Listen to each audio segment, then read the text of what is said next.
বর্তমান সময়ে ভূরাজনীতির সবচেয়ে আলোচিত এবং স্পর্শকাতর বিষয় হলো ইরান ইসরায়েল যুদ্ধ। এই সংঘাত কেবল দুটি দেশের মধ্যে সীমাবদ্ধ নয়, বরং এটি পুরো বিশ্বের অর্থনৈতিক এবং নিরাপত্তার উপর গভীরভাবে প্রভাব ফেলেছে।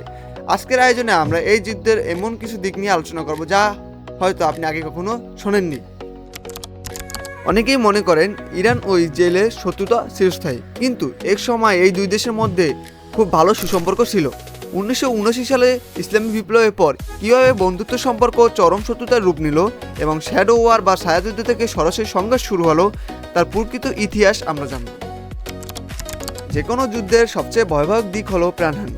ইরান ও ইসরায়েলের এই সরাসরি এবং পরোক্ষ যুদ্ধে এ পর্যন্ত কতজন সামরিক কর্মকর্তা, সাধারণ নাগরিক এবং পেশাগত দায়িত্ব পালন করতে গিয়ে কতজন সাংবাদিক কর্মী প্রাণ হারিয়েছে তার একটি নিরপেক্ষ পরিসংখ্যান তুলে ধরব।